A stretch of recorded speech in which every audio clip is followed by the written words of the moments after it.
Oh, yeah. What up, party peoples? Bobo here with BrassReel Brothers. Thanks for joining me for another live stream, some popcorns, whatever you want to call it. I've been gone for a little while. I've been really wrapped up and consumed with my short film. Put that video out a couple weeks ago talking about Lake Court.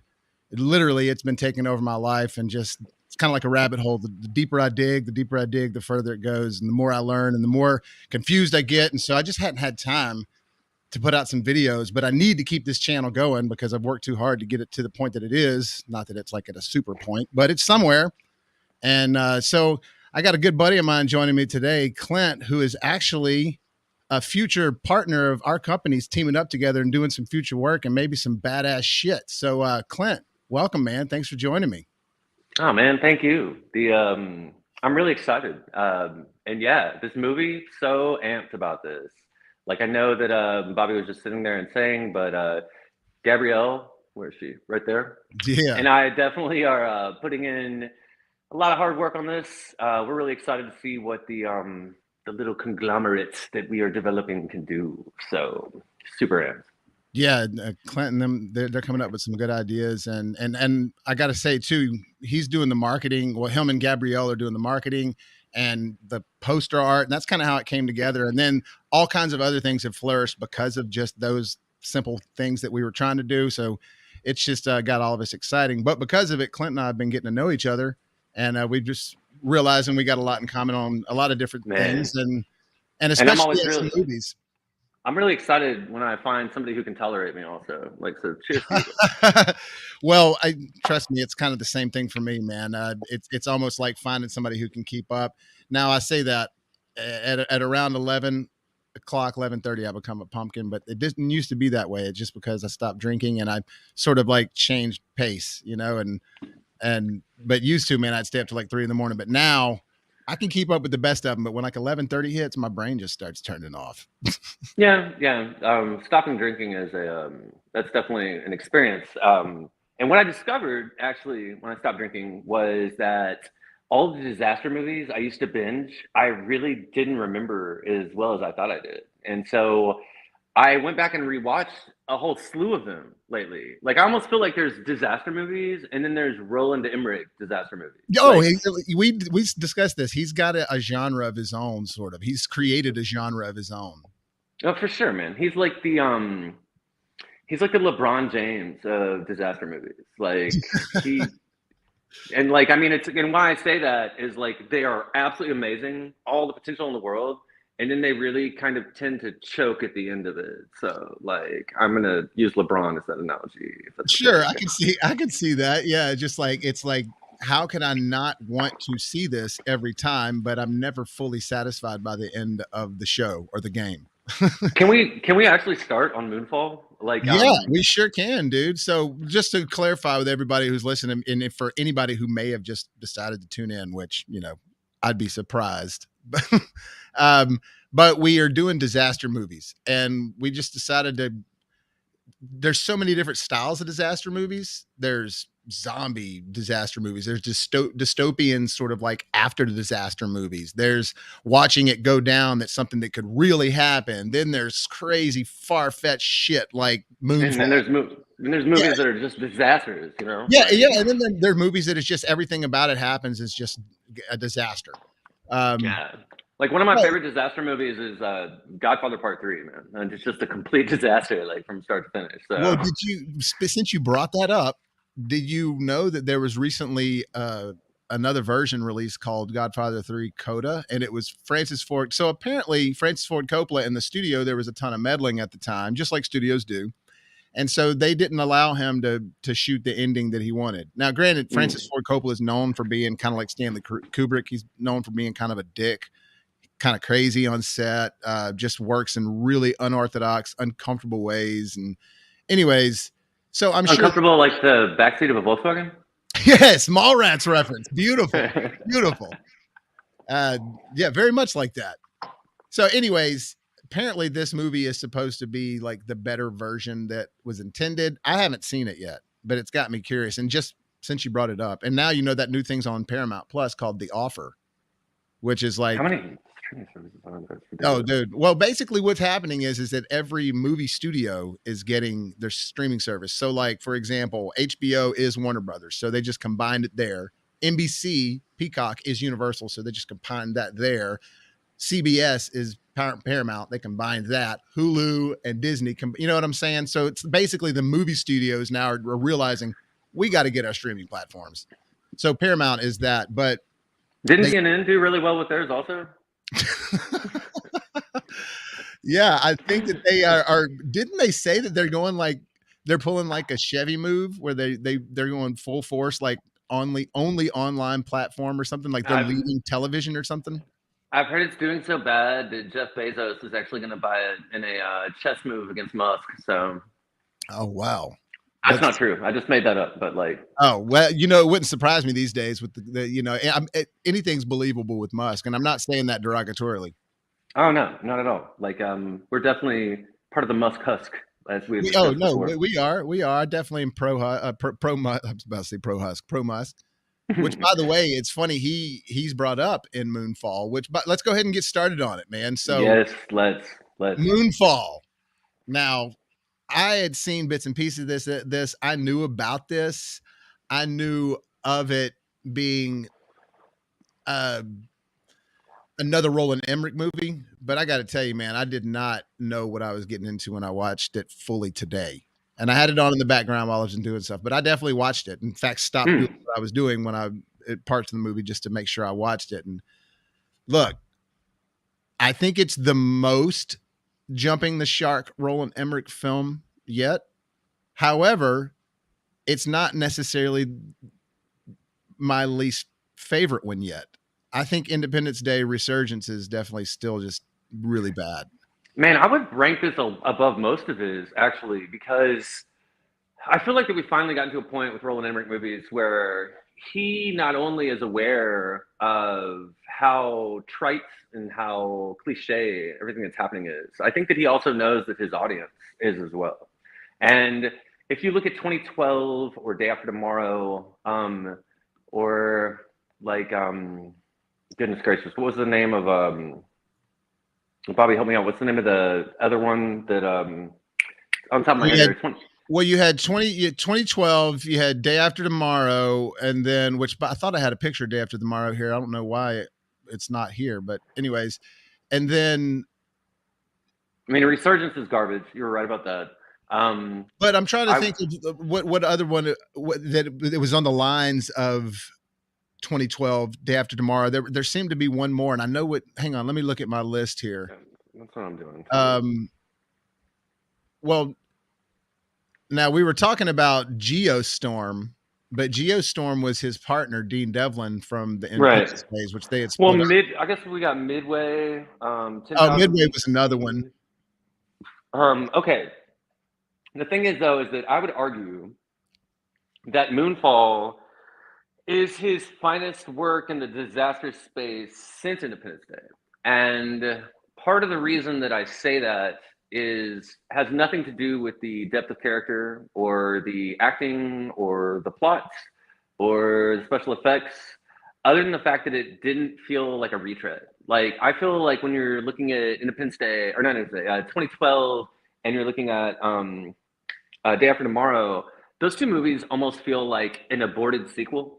Like the way that they flow together, the way that the tropes happen in the order they happen, and they may be like overstuffed. It may even be that. Like, there's the whole earthquake shattering Los Angeles as the limo magically like drives away from it. Which and I know that you had that in Moonfall as well. It was just a different circumstance, but it's the same. But it was an electric vehicle, so it's like slightly more believable. You know, like. But Roland Emmerich is classic about using some of the same tropes as far as visually, or like if he finds something he likes, he's going to find a way to put it in every movie. For example, Independence. Are you talking about Channing Tatum? Well, I was just showing that because Roland Emmerich did White House Down, which was actually not his normal style of a film.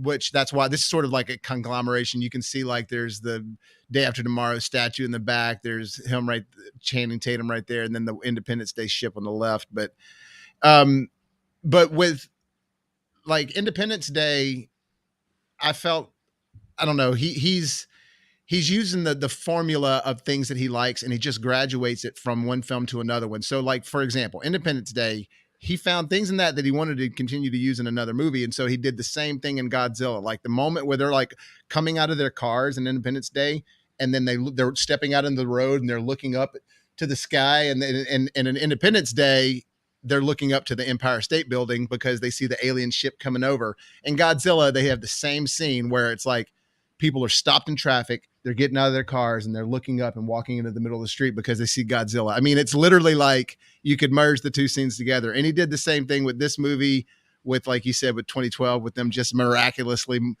maneuvering the limousine. And I'm not dogging on it. What I'm saying is that he's a guy that tries to make disaster films. Then he looks at his past disaster films and he's like, what have I done good with those? Let's formulate that into a new story and let's make another. I mean, he's in the business of making disaster films.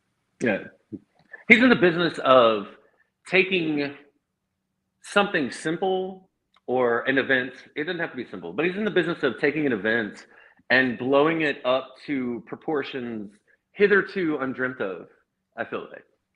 Oh, for sure. And he's very aware that the stuff that he's doing is not supposed to be taken with a grain of salt or without a grain of salt. You're supposed to actually throw logic out of the window. You're not just suspend disbelief. You're supposed to like completely cut the ties to disbelief. And I'm okay with that with these movies. Like if you're expecting to go see Moonfall and see something that's like could really happen, then that's you're bad. That's your fault. Well, that's what's interesting about Moonfall though, is that whereas I can assure you that there is not a dwarf star inside of the moon, or a gyrosphere, right? Or the like, which is cool theory and it's fun to think about, you know? Right? No, it is for sure. But like, what's interesting is he kind of marries two somewhat interesting theories that are already out there about the moon being fake or hollow, and then also there being another star in our solar system that comes through and wreaks havoc. And what's really fascinating to me is that he puts both of those things out there for you, and at the same time marries them in such a way that's like doomed to fail. Like it's not real anymore. Like I don't know would be a good example of this. Like maybe like Ben and Jennifer. I'm not real sure, but like they're getting married now. I know, man. Second time, bro. I think it's gonna sequel. It's gonna Geely last. Part 2, son. Geely Part 2. It's coming. You know what? Here's Geely Part 2. Jersey granddaughter, Jersey Girls. That's a good movie, man. That's Kevin Smith movie.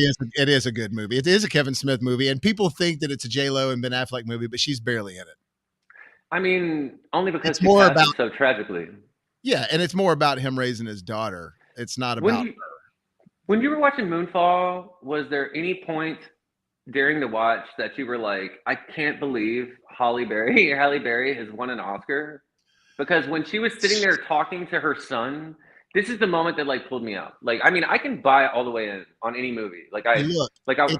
It's the same thing as Sandra Bullock when I saw her in The Lost City recently. It's like, look, I own movies where Sandra Bullock is awesome.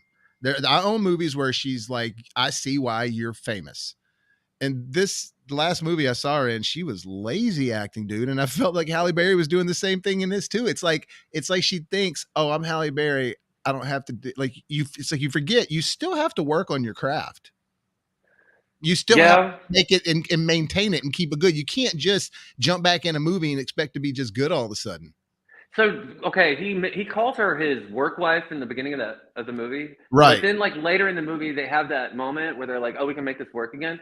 Is there something happening between them? Like I was really confused by that. Because I would totally never go back to his ex-wife ever in a million years again if Halle Berry is on the other side of the table, bro. And like you saw her ex-husband, his personality, it doesn't jive with her, man. And like there was nothing. He was like flatter than like something that's really flat. I totally went blank there. But like, he was terrible. He was concaved. He was like, I need to talk to my son. And like, I feel really bad for that child because neither parent talks to him like they're actually his parent. Like, Are you it's talking more about like, Patrick Wilson and the other girl, or no, that's a whole other can of worms. I'm talking about the Halle Berry relationship, oh, and gotcha. like, Oh yeah. I also like why does Roland Emmerich hate step parents? In every Roland Emmerich movie, a step He's parent does his job and gets killed. he's probably got a bad relationship with a step parent growing up. Then why does he have them do well? Like the guy who's in Ant-Man and all that. What's his name? Who was the Michael stepfather Pena. in this? Michael Oh, they Pena. shoehorned him in this movie. They just put him in there to have Michael Pena in the movie. Like he was totally unnecessary. I agree with It's that. not a character for him. How about the FaceTime argument they had at the beginning of the movie? That was one of the weirdest things I've ever seen. So that's another thing I got to talk about this movie. I think that one thing that Roland doesn't understand when he's making these movies is that, like, man, if you could make the chemistry between your actors like awesome, then these movies would really have something that people would be like, okay, I can deal with the unbelievable stuff because these guys are so much fun to watch on screen. But they never take care of the characters. And when I say take care, it's like the Godzilla and the King Kong movies, at least the most recent ones. They just put human plot lines in there. It's so badly acted by good actors. And I believe that when you get these bad takes from these actors, it's not necessarily like, sometimes I feel like it's the actor's fault. In this movie, Moonfall, I feel like it was Halle Berry's fault because everybody else was good in it. But You know what? The John Bradley guy was a genuinely likable character. Yeah, like the entire movie. But was again, great. goes back to that's a Roland Emmerich trope. The guy that works at a restaurant or something that no NASA won't listen to, but finally it's this average Joe that saves the world. You know what I'm saying? That I'm not dogging on it. That's just another thing Roland Emmerich does. Oh, for sure. I mean, Dennis Quaid and The Yeah, Day After Tomorrow. And then also his brother Randy Quaid at Independence Day. You know, Randy Quaid and Independence Day. You know, it's really if you think about the fact that he took the cast of The Day After Tomorrow and turned it into such a disjointed amount of chemistry. I mean, like, there was less chemistry in the cast of that than me and my ex-wife. Like, it was crazy. Like, it's something that I think that is really weird about why he can't make these guys. And I do think he's choosing bad takes or not inspiring the actors the way they need to be inspired as a director should, you know. But I think that I think maybe one of the reasons that like Godzilla and an Independence Day work a little better is because that was a partnership with him and his buddy Dean. And I feel like maybe Dean has a little bit better grip on character development and what that means to a story. Whereas Roland was more of like because look, dude, the visuals in Moonfall were awesome at certain moments. amazing. There were certain moments where you could see CG, but that was mostly where I could see them like. Oh, no. That was all practical effects, bro. They really sucked. No, but like, you know, you can see them like when they're on a set trying to make it look like a backdrop of just like nothing spectacular. That you can tell the CG, like when he's riding off on his motorcycle and he's on the side of his apartment and it's before anything's crashing and burning yet. It's just a regular normal day. And they try to like CG a normal day. Oh, you're talking about the thing that he tries to bribe the judge with, that motorcycle? Yeah. What in the world? Again, his character to me wasn't believable. Like none of the characters, I buy it. Now I enjoyed watching him, and I have a little bit of a man crush on Patrick Wilson, so like I kind of like him in everything. But and like you said, David Bradley was great as KC. Like he was the most enjoyable character moments of the film. But some of the visual stuff, like when it was like crashing and burning, when you saw that yacht like flying through the city and crashing through buildings, and I mean that's all I feel that's Roland Emmerich. You know what I'm saying? I think that is what he's best at. Well, formulating those scenes. There's a lot of choices that he makes in his movies where he, like, you know, you're talking about like suspending disbelief and like getting to a point, and then all of a sudden, like, it just runs off the rails. Like when the moon entered the atmosphere, which, by the way, the moon is already in our atmosphere. Our atmosphere extends out past the Earth, so that's kind of like, you know, some bad verbiage there on his part. But well, like, that's the thing. You got to throw science out the window when you're watching this movie. I know, man, but like, how can we live in a world where, you know, we just went through like a science-driven pandemic and not think about science constantly? That's a question. But no, I thought Patrick Wilson did a good job conjuring up another good performance also. So Yeah, oh, that's a nice little pun there. Oh yeah, yeah. I think Patrick is he's one of those guys that's paid his dues, and I'm glad that he's finally getting. I wish it wouldn't have been this role well, in the sense that it was a bomb. You know what I mean? this Like is I like wish. It one of was the biggest busts successful. of all time, right? Yeah, it was like huge loss. Like I don't think. I mean, it just wasn't. I don't even know if they released. You know how they'll release like the opening weekend numbers and like, oh, so and so made this much. Like that one was one they were like keeping on the wraps. Like you can find out how much it made. You just got to look it up. You're not going to see it posted everywhere. You know what I mean? Yeah, yeah. Whereas like Spider-Man No Way Home, you're reading everywhere how much money it made. And Goodness gracious. and even if it's not like a mass opening weekend, like even if it is just like a moderate weekend, they usually post it. But with this one, it was like, oh, I gotta search for that info. And I don't know, man. Do we? It begs the question: do we still need these type of disaster movies? Like it's kind of like the Marvel films. And don't get me wrong, I'm a nerd. If you could see the rest of my apartment, and I was the Marvel guy before nobody was. You know what I mean? I grew Oh, up you're being one of those, a comic dude. Yeah, I mean, I was a nerd back when it was not cool, and now dude. everybody's like loving it It's cool that you were on a bandwagon that actually took off though, and like for that real. stayed cool. Like, I mean, I'm gonna tell you right now, like being on the Limp Bizkit bandwagon really early actually did not pay a lot of dividends in the long run. But like, I was on that band. Roland, me too, man. But like Three Roland dollar bill, Emmerich, $3 bill, here, y'all. Was fucking man, awesome. that's a great album, Counterfeit. But like, And hey, so, real quick, so is Significant Other. Both of those albums are good. After that, it's all shit. it's not all shit because My Way is still a great song. Like, you've got to remember, you've still got I some really can't, good musicians in that but I band. can't handle Like, the get the back. No, it's the all my right, way, got which the highway. which brings me to a point. Roland Emmerich is Fred Durst because both of them developed two really solid things for what they were in their genre, and then turned into caricatures of themselves as time progressed. Sure, yeah, they like we were talking about with Donald Trump, like they became this sort of image, and instead of like putting on the image, they became the image. Uh, Right. And like, I mean, I remember, I mean, I guess there's a lot of examples of that. do But you know Fred Durst is actually a director now? You really, Yeah, that movie Fanatic with John Travolta, where John Travolta plays like a crazy dude that attacks like this famous actor, and it's not too old. It's only like 3 or 4 years old. He directed that, and Fred Durst?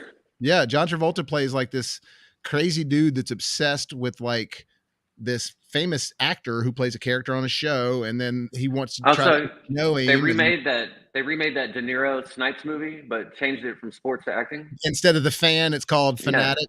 It's honestly, you think that, but it's not. It's way different. Like this guy goes in the house and like tries to kill the dude, and it's not like the fan was like obsession just a little too far. Like I like that movie, but that movie is actually slightly tame if you think Hmm. about it. The fan. Yeah. It's not really all that crazy. Nobody gets hurt except for the bad guy gets killed at the end, and he never really goes like he's really wanting to hurt anybody. It's just he's a How does little the how up. does the bad guy die in that movie? They shoot him. He's wanting to play. He's wanting to play baseball with Wesley Snipes. He's like, Right. let me. I want to throw you a pitch, buddy. And so it all happens out there. But then his daughter's out there. He's got his daughter, and then he realizes he's got the knife on her. Remember, it shows he was a knife dealer to begin with. And anyways, but the cops all end up coming out there and shooting him on the baseball field. You know, my dad went the same way. Yeah, you were just waiting for me to finish that whole thing. So throw that in there.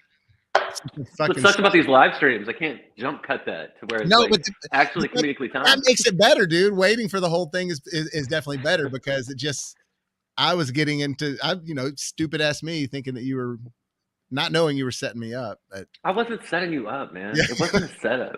It's not a phase. But like, I was going to. Okay, so we Moonfall. I put it up near the top of his list. I mean, I think that well, it's got you've cool got theories in it. you've got Independence Day, which I think is like a level above everything else, and I think that a So lot of it has to do with how. Like, have you ever seen the extended cut of Independence Day? Like Look, the one he you're would gonna have hate me. released had he made it. Okay, here we go. You're gonna hate me, but I was bummed out by Independence Day, and it sort of stuck with me because I thought that it was gonna, by the looks of the trailer, and when I'm seeing all the trailers growing up and everything, I was like, this movie, like we're finally gonna get to see a modern day cool, like alien invasion movie, and it looked like it was just going to be intense and serious, and it just was way more campy and popcorny and cheeseball than I expected it to be and wanted it to be. Are you And talking about like when Will Smith goes up and slaps Chris Rock? I mean the alien, and he's like, says whatever he says and starts dragging him his parachute. Like you're talking about Will Smith's one-liners. Like I'm is that talking about why? Will Smith. I'm talking about Randy Quaid. I'm talking about Harry Connick Jr. I'm just talking about the only part that I really, I'm talking about Bill Pullman. The only part that I really, really enjoy is when they've got the alien on the table and they're dissecting the alien. And then the alien takes hold of the mind of him and everything. Like, I like that. Yeah, that's cool. That's what I thought the whole movie was going to be. Like, to me, I was expecting a real severe, real threat, like a fear. Like in this, it was just like, oh, here's even the score was kind of bubblegummy. It was just a little more family and childish than I expected it to be. And this is somebody who Alien is like one of my favorite movies of all time. And so like, I just wanted darkness, and I didn't get the darkness I wanted. Which I don't think it's a bad movie. It served its purpose, and obviously it holds its place in so many people's hearts. I mean, that movie was made like when the Backstreet Boys were becoming a thing. That kind of wasn't a real dark time, That was primo. But pre-emo. Again, if you watch the original trailer, the trailer made it seem like it was going to be way darker than it ended up being. For sure. That's my opinion. Now, Godzilla at the time, and I still have a special place in my heart for that. That turned out to be I enjoy that one. Are you talking about the Pepsi commercial with the dinosaur? Yes, dude. Now, is it bad in its own ways? Of course. But there's something about it that I really dig it, man. I don't know. I just had such trouble getting through that movie. Like it really drags. The chemistry is so good with everybody in it, though. Like Hank Azaria, to me, that's partially why I think it works. To me, the other ones don't have the chemistry with the actors. I didn't like the chemistry between P. Diddy and Jimmy Page, though, like at all. So, hear my cries, hear my calls. Yeah. Have you ever like really listened to P. Diddy's music like now? Like, how did that happen? Like, I haven't heard anything from him since the. I'm not saying his music now. I'm saying back then, like how, like I was looking at it, like there was like I get these things on this one app where it's like 20 years ago today this happened, and it was like it was a little bit while back, but it was like 20 years ago today the number one song in the world was that one that's like we ain't going nowhere, and I was like, what? How is this a number one song? Yeah, Yeah, he was definitely it's super poppy. I don't think he was regarded really well in the sort of rap community. Do you think if he doesn't have Tupac killed, he ever hits fame? Oh, did I just say that out loud? I don't think it's a secret. I think everybody kind of is aware. But I mean, it was just like when he just made too much of a career out of other people's songs, and to me, that stuff just doesn't have staying power. I mean, like it might be cool and trendy, but it's just like no different than a DJ playing spinning a cool little mix at a party. It's like, yeah, that's cool. Did you hear him mixing that song up? But it ain't something I can live by. You know what I mean? I mean, between P. Diddy and Biggie, no disrespect to either one of them, because they obviously were wildly successful. Well, but Biggie had much more authentic side to it. But both of them sound like they need to spend a lot of time with the SLP. Like I feel like both of them have terrible lists. I don't know if it's that like where they're from, but I tell you, for some reason, Biggie, it works for me. To me, Biggie had that I don't give a fuck tone about his voice and the way he talked that worked for his rap. And he was the one doing it kind of before a lot of people as far as that style of rap, that sort of more just laid back, chill. Like it's almost like R&B / disco beats kind of, and that might be a wrong way to describe it, but just with the bass lines. And it wasn't that he wasn't all about that Snoop and Dre 90s sound with the West Coast, that he wasn't about that. He was more about the boom, boom, boom, boom, boom, boom, boom, boom, and he liked the guitar with the he was funkier, I thought. This is my favorite part of the podcast so far. Like, who knew that you were a one-man like band over there? Oh, dude, music is my entire background for sure. I know. I know that's something that you and I definitely both have in common. But I sorry, I don't mean to keep interrupting you. No, you're fine, dude. I prefer to be interrupted. Sometimes I'm just talking to fill the void, so it's all good.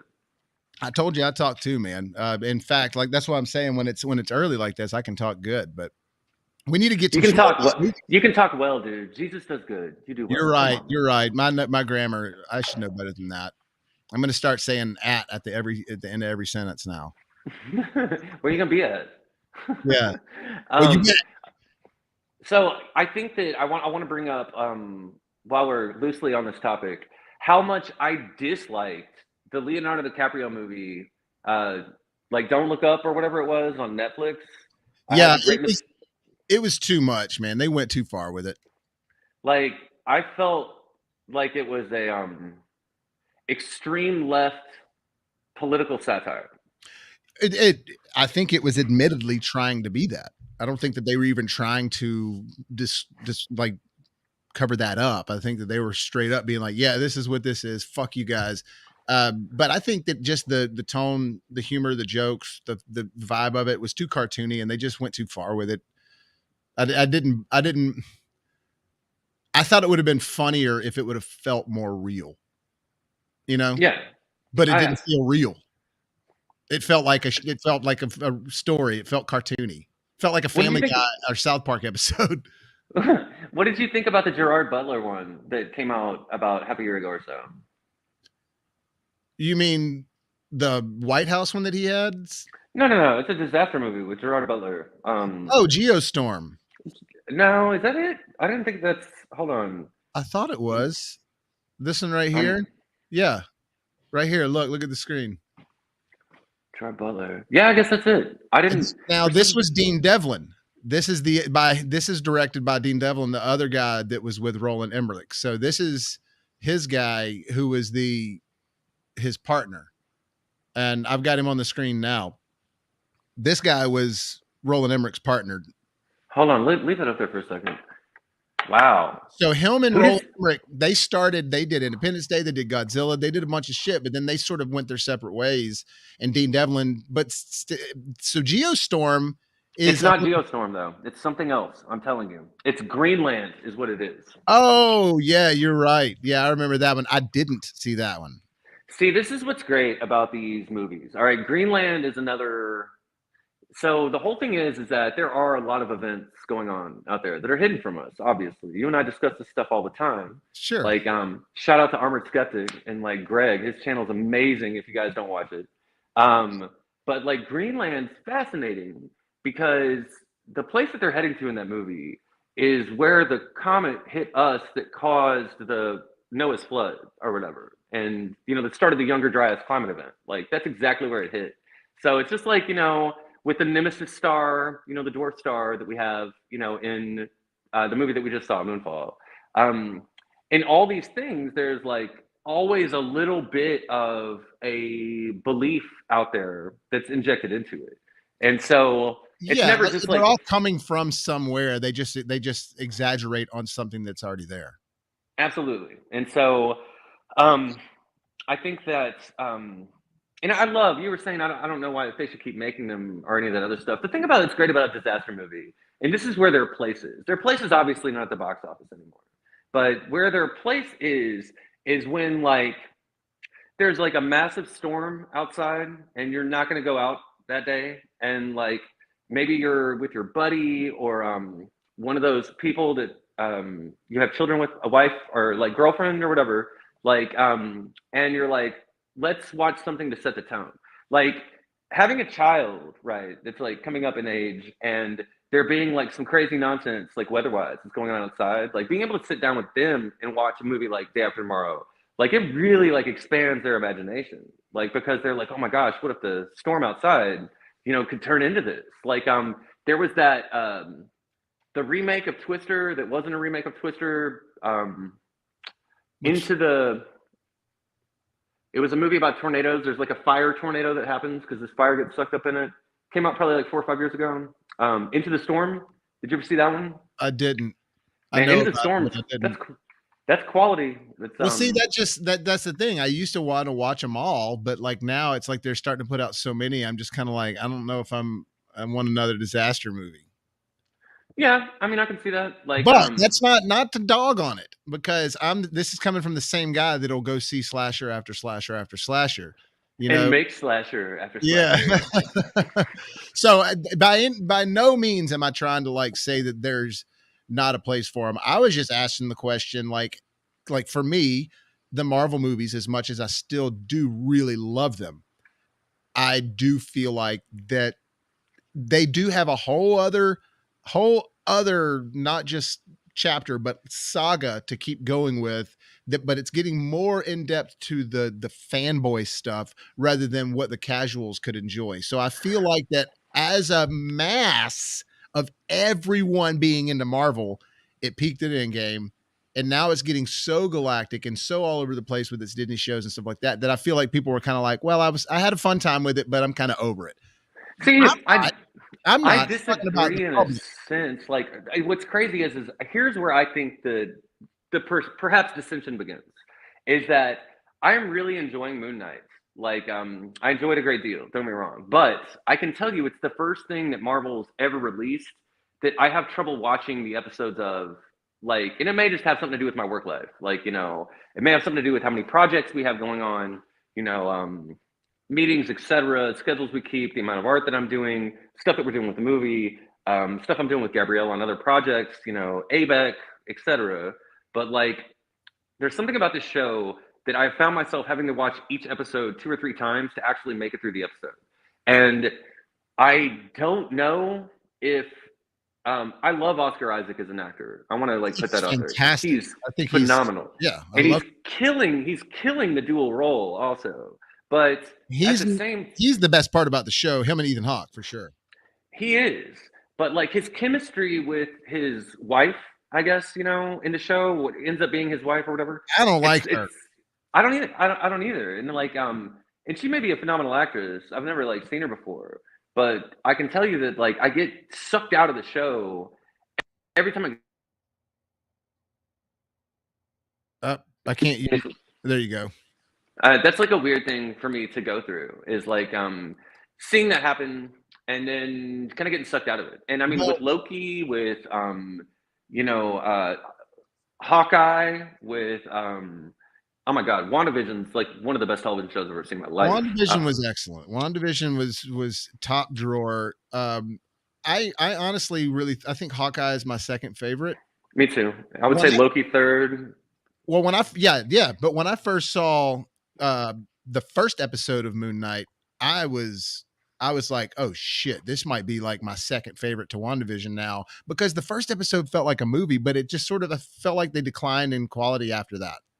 Yeah, I mean it drags, like and it and the craziest thing about this is like I mean this the people who don't follow me who are watching this like I don't know how many like we get but like I'm obsessed with Egyptian mythology like obsessed like and Dude, this is the perfect storm for me and they're not nailing it. It's really weird.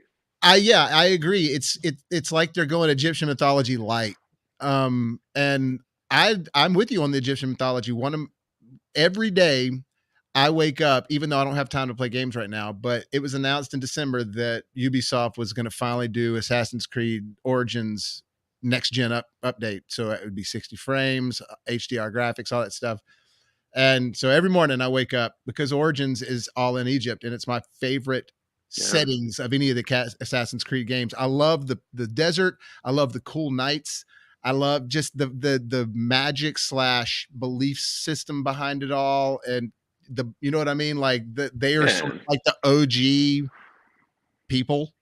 Oh my God, like it's great. And You know, I love how they have like these gods having avatars and like they're basically talking about reincarnation. There's a lot of like progressive spiritual or religious beliefs packed into this. it's And there, there's but it's still not hitting it all.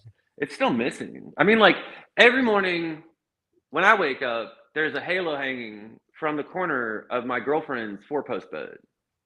Sugar Ray. Dude, all right, I got something for you. So do you know what that song's about? I'm about to blow your mind in half if you don't. I mean, I may have heard it. If you tell me, I might start recalling, like, hear Mark McGrath talk about it or something. It's about him being pegged. Him being what? Pegged, like the sexual act where the female straps on her own, and Oh, then I didn't know that like was think, the term for it. shut the door, baby, don't say a word. Like, I mean, think about the lyrics in that song.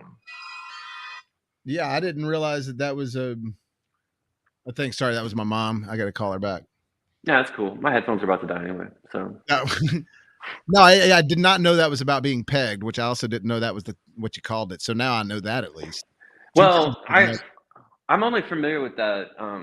No, it's actually not experience is where that comes from. So don't. Oh, you know it is. You coined the term, didn't you? I coined it, man. Like I made that shit up. Like I've got an entire like covert Instagram account where like I talk about the collection. You know, Clinto Pego. Clinto Pego. I I tell you what though, man. Like I'm really excited to see the pod that you got coming up with Gabrielle this week. I know y'all are gonna talk horror movies. That'll be really exciting. Her views on everything are just they're brilliant. I mean, they're like mine. But like we're like so similar, but like she also, you know, being like a couple years younger than us, like comes from a different, you know, uprising through horror. And so like what she was passionate growing up about, you know, it's like for us it's like Scream, I Know What You Did Last Summer, you know, that kind of space. But And you know, with it's like her, she likes Trick or Treat, and that's definitely from a little bit of a later time, which is it's not new yeah, either, though. You know what I but mean? she really likes the what she was telling me is like the advanced like I don't even know what you fucking call it, like Elevated, elevated, exactly. elevated So horror. elevated horror. And speaking of that, have you ever seen the movie Devil where it happens in the elevator? That's pretty Oh, good too. dude, love that movie. Written by M. Night. That's the It's not like directed by him, but it's written by him. wow, really? It's yeah. No, I love that movie, dude. It's so good. Or like Exam. Have you ever seen that? I've seen Final Exam. I've seen No, no, Cutting no. Class. Exam. It's like a mind bender where they're all in a room. It's a job interview, and they all have like a one sheet of paper and a pencil on a desk, and all this crazy stuff starts happening. I haven't That's seen her it. thing. That's her thing too. I And love I'm curious to see if y'all bring up things like the movie where James Franco has his leg stuck in a rock, things like that. That's a different kind of horror, also. 127 hours. Yeah, Yeah, or with Danny Frozen, Boyle. not the one with Elsa. Oh yeah, no, that one's directed by Adam Green. I did a review on that one. That's one of my favorites, dude. That one's Uh, super scary. such a Um, good movie. you know, it's funny, Danny Boyle. You were saying, or you were talking about 127 hours. So Danny Boyle directed that, and everything that he directs for the most part has a real life kind of horror element. So he also did 28 Days Later. He Yeah, also did The Beach, which I love. love them beach, man. Yeah, he also did Train Spotting, which there are moments in Good that movie, are very real, good movie. dude. When the baby's on the ceiling and it turns around, Oh that's yeah, scary. So, anyways, he just does a lot of cool. His movie, like, and again, 127 hours. It's about something that's an awesome story, but it's horrific what actually goes down. So, I think that it's cool. They tried to. He's a British director. They tried to get him to do the next James Bond movie, and he signed on for like 2 weeks, and after like 2 weeks, he was like, "Sorry, I ain't doing it. This is too big of a chore. I don't want to be responsible for tainting a Bond film. So peace." I don't want to do this anymore. I don't want to be the reason why. Every time we Well, walk out the door, I think I'm a big believer in. I don't know if I would ever want to direct a sequel to my own film. Even to somebody else's movie, maybe not, unless I knew that I could do better. But like, I'm a big believer that like so they how it well like is just I don't want to give away our plan to the people that aren't listening. unless it's planned. Now, if it's a Right. planned story and you have it broken up into different stories to tell, that's one thing. But I'm talking about making a sequel off of a movie because the movie was successful. That is I don't it's think that that's ever right. no. And if loving you is wrong, I don't want to be right, man. So, but sorry, I was trying to see if I could plug these things in, but they're about to die. So, Well, hey, before we got to go, then let's do real quick. Let's go through some movies real quick and just tell me, uh, 1 through 5 on a grading scale. Would you rather do an A through F grading scale or 1 through 5 grading scale or 1 through 10 grading scale? 1 through 5 is fine. Where 5 is the best, 1's the worst. Yeah. Cool. All right. So Cloverfield. That's like a hard 4, and it could have been a 5, but like the found footage thing at that point had, I feel like, already moved along. Like I feel like that was a very the best found footage that was ever done, in my opinion. I can't think of the name of it now, but it's a movie about where like this kid's dad invents like a Project Almanac. That's the best found footage movie of all time. That is a good movie. That's a very good movie. All right. For me, Cloverfield is a 5. I love it. But Okay. End of Days. It's like a 14, probably. I mean, it's got the greatest name in movie history, like Jericho Kane. Don't be crazy. End of Days. Like, can you imagine being in that pitch meeting where you're like, well, what are we going to call him? And they're like, I was thinking 2 biblical names combined, Jericho and Cain. They're both about death and tragedy. Yeah. I love it. Jericho Kane. Dude, that's a really good impression. Oh, Jamie. Yeah. End of Days. Get out. Don't do that. All right. So to me, that one's also a 5 because I think it's actually Arnold. But this and one other movie, Collateral Damage, I think are Arnold's actually 2 best acted. I agree with you 100%. And Gabriel Byrne kills the role of Satan in that movie. Also. Yeah, he does. He's fantastic.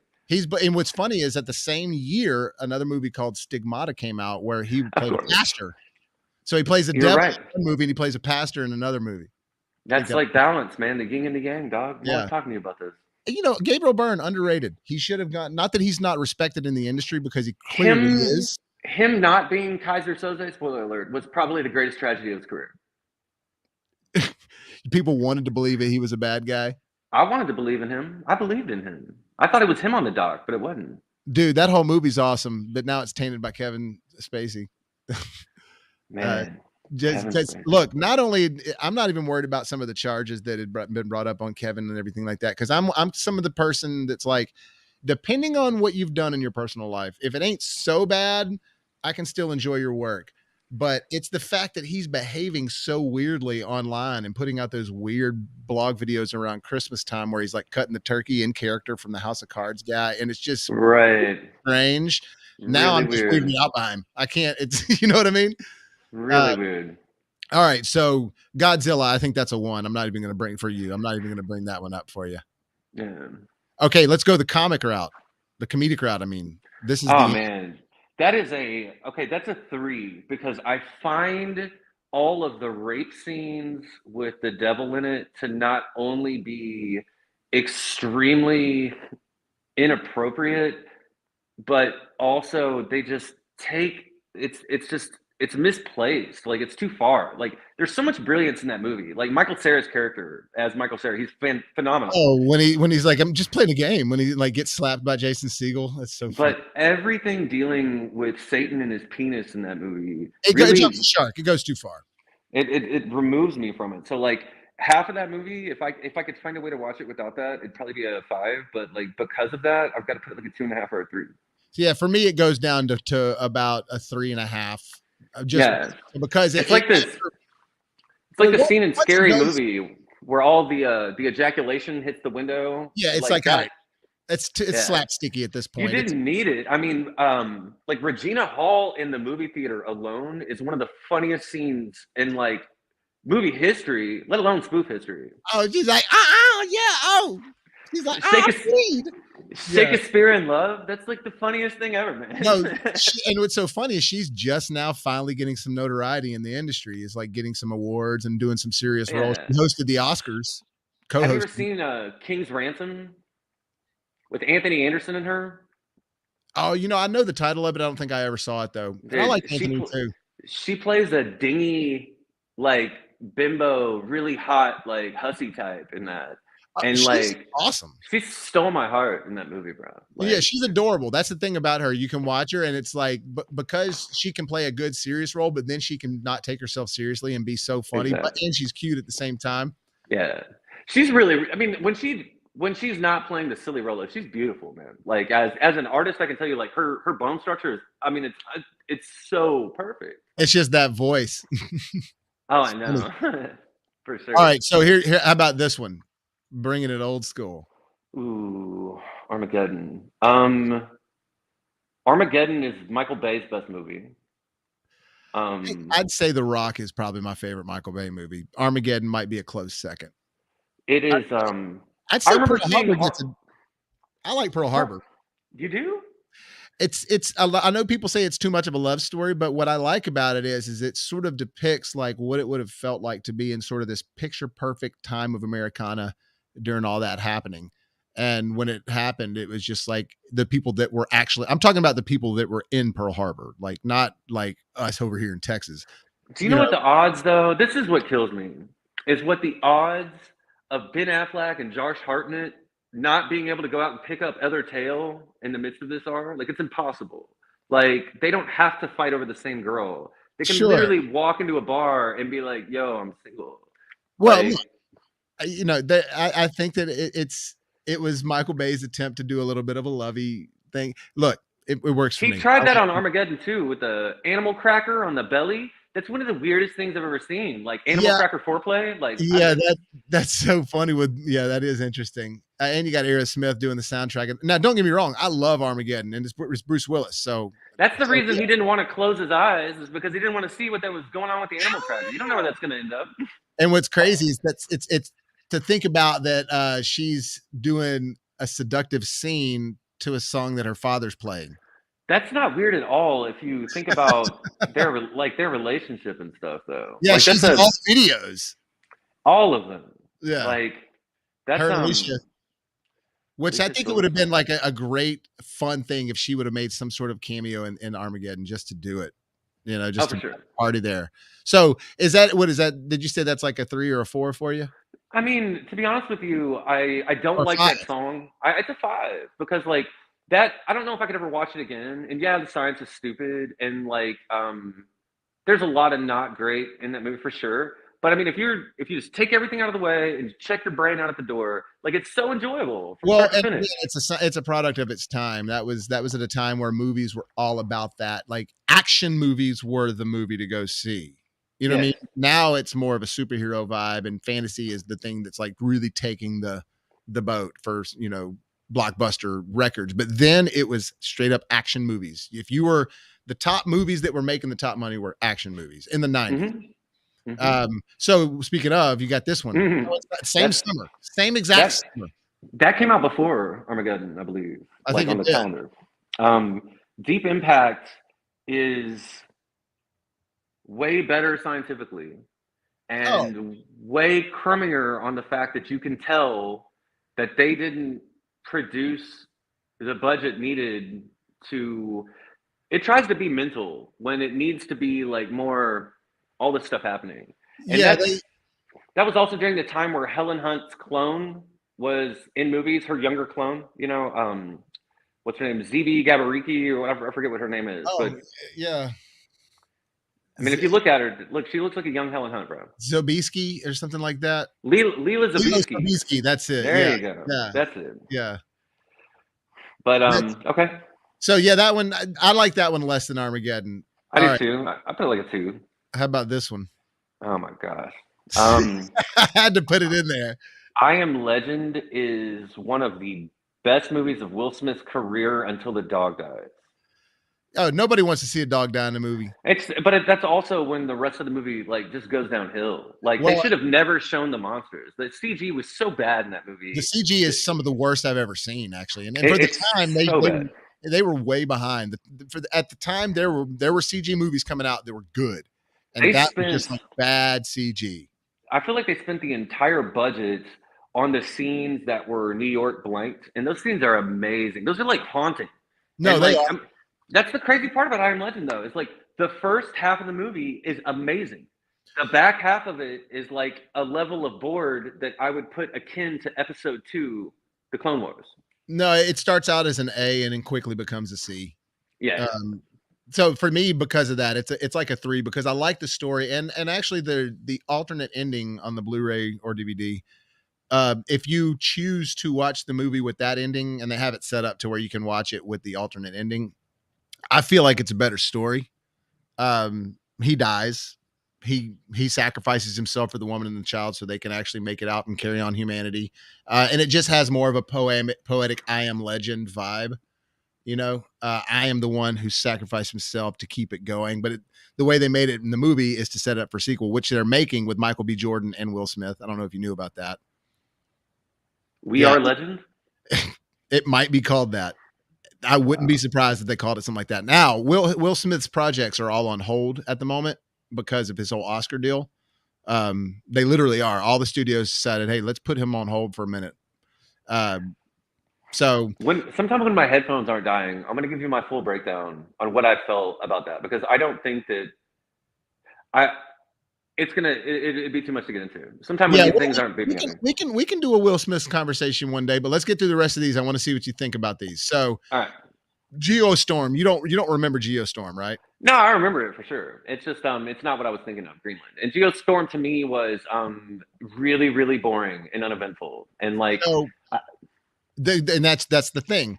I think that the characters, you got to know them better in this, but because it didn't have Roland Emmerich a part of it and only Dean Devlin, it didn't have the oomph that you want behind it, all the crazy shit. And it's the same thing for me with Roland Emmerich's movies without Dean Devlin. They have all the crazy shit, but they don't have the love for the characters you create. So together, I think they're at best. So for me, that one's like a 3 as well, because it just doesn't fire on all cylinders. For sure. All right, how about this one? Now, this one's going to get much more in sort of the elite category. Ooh, I watched that right when the pandemic started, actually. Like, or right before it was about to. Yeah. That to me is that's the best of the contractable virus movies. It's the scariest one to me, where it's like, whoa. Like, because you can't fire a gun back at that, or you can't try to outrun that, or you can't try to outfly that. You know what I mean? It's not at all. And the way they can depict it with, like, it's a normal day, and all of a sudden, hours later, Matt Damon's in the hospital wondering, he doesn't even ever see her again. It's just like, it's just really, to me, fearful. And it's more like in the moment of it occurring.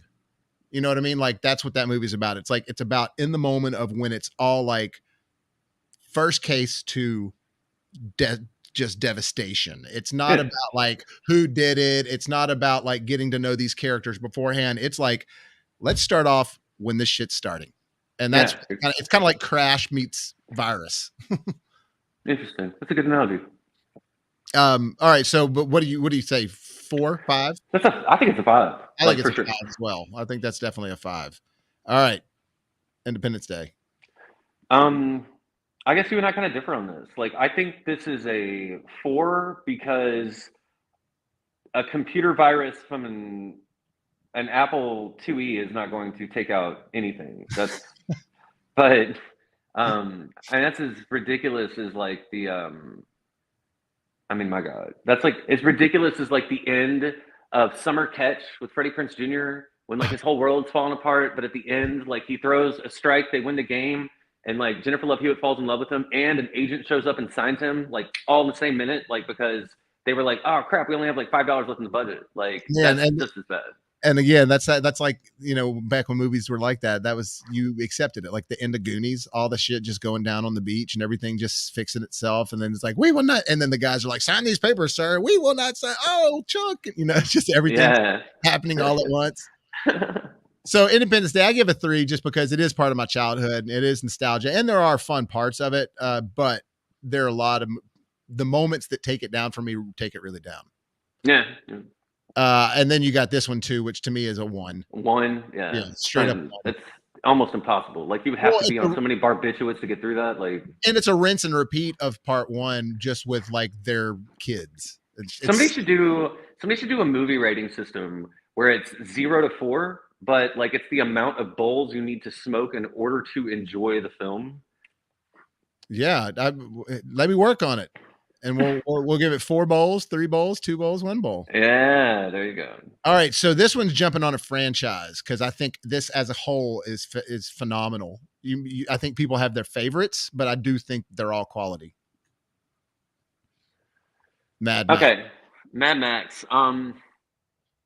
I don't love the Mel Gibson ones. I know that I'm in a weird space with that, but there's something that I don't like about the desolate and like the post-apocalyptic world doesn't I don't find that as interesting because I don't I have more trouble buying into the fact that we're in a post-apocalyptic world where people are still able to use metallurgy to like build vehicles and stuff than I am the moon coming into our atmosphere. Interesting.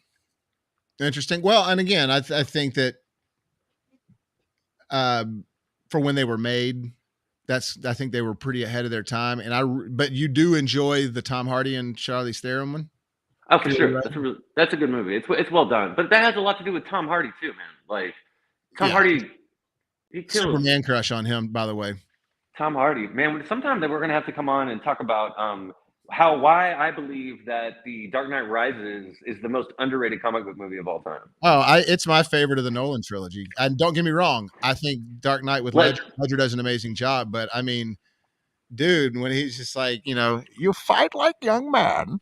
Man, so when quarantine first started, I just watched that movie with my child, and we walked into a CVS, and I didn't have a mask on, and the manager comes up to me, and he's like, "Sir, I'm gonna need you to put a mask on," and I like kind of laughed at it, and so I was like, "Oh yeah, I'd just forgotten. I wasn't trying to be like rebellious at this point," and I put my mask on, and I was like, do you feel in control now? Like, yeah.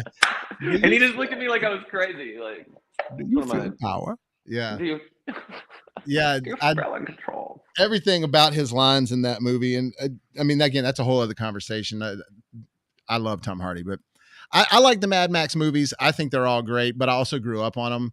So, and I love Fury Road as well. I think they're all just really well done personally. How about this one? It's a one. That one was a one for me too. I think that one was just, I don't know. Like, to me, that picture alone with the Mayan looking, it's like, God damn, dude. Yeah. I mean, like, I know they predicted 2012, but it's like, you're just. The 2012 was the end of the precession of the equinox.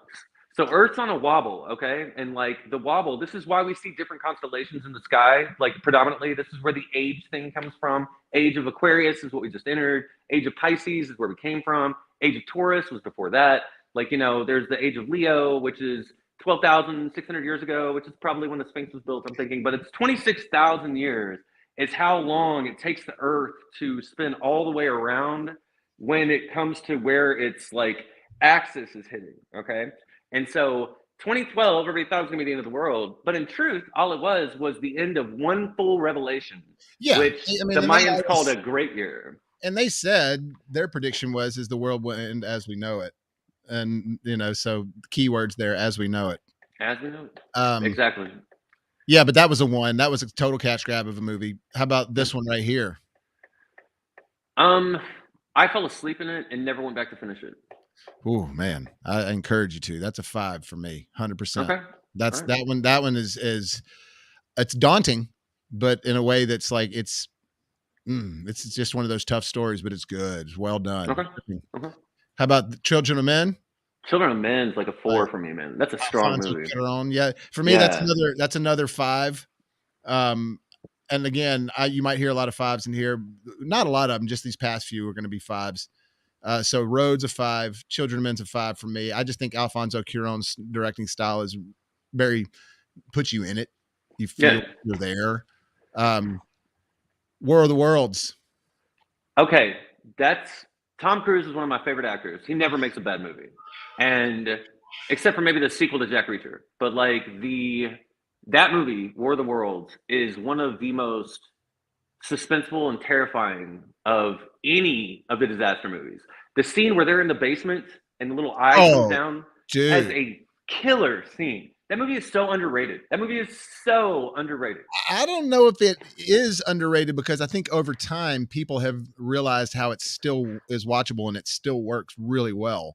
And also another underrated movie from that same time period with Keanu Reeves. Day the Earth Stood Still. Yeah, both of those are really good. Yeah. And there was a Nicolas Cage one that came out around then too that was really good. Knowing? Yes, all three of those, man. Yeah, Underrated. Knowing was pretty good. It was one of his last like seriously taken films that wasn't just like, oh, now it's like Nicolas Cage did what we talked about, like Trump did and all that. You know, he became the image. But I still love him. All right, got one more on All the right. two more on the list. All right, because it's good. I'm at 3%. Waterworld is Kevin Reynolds. Shout out to Baylor University.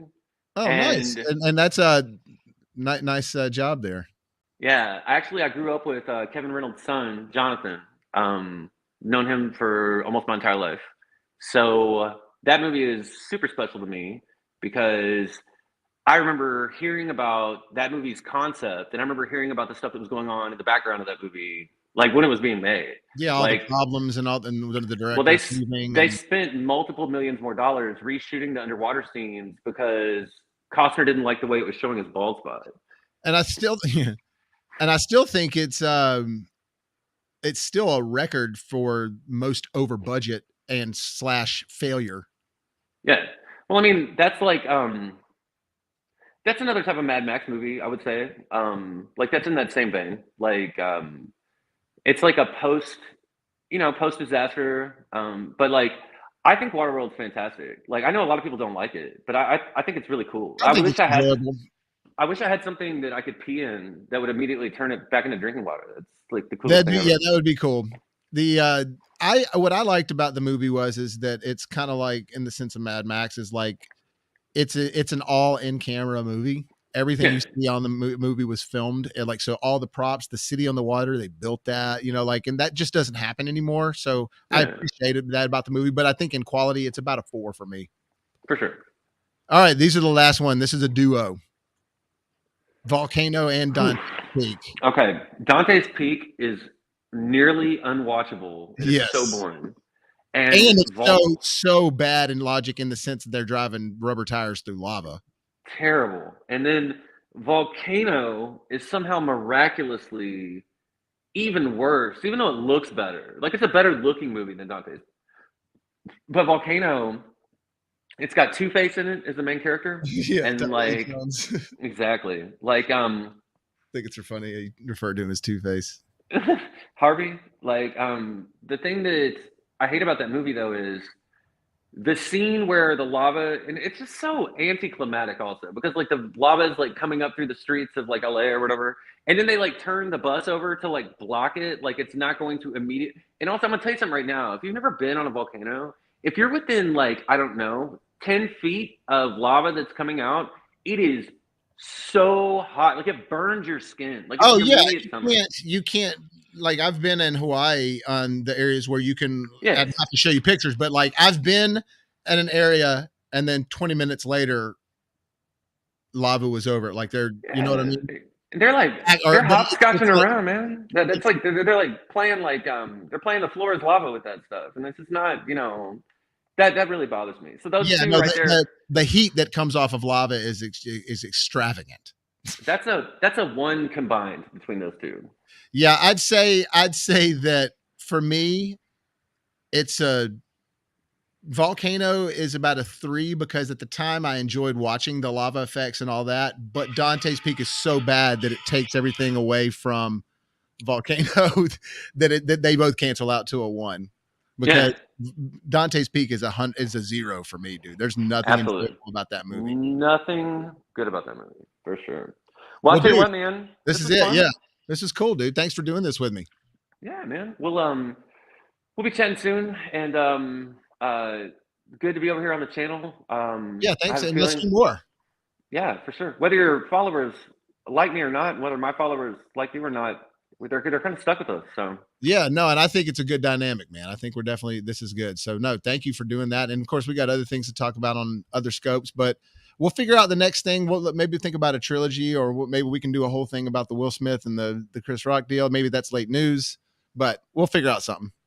All right, brother. Hey, thanks for joining me, man. We'll talk to you soon. Later, dude. Later. All right, guys. Well, that was my boy Clint, and that was a lot of fun. You'll probably be seeing more of him. Like I said, we're going to partner up and do some stuff here in the future with film and things like that. So, guys, thank you so much. I appreciate y'all joining me, and we'll see y'all next time. Peace.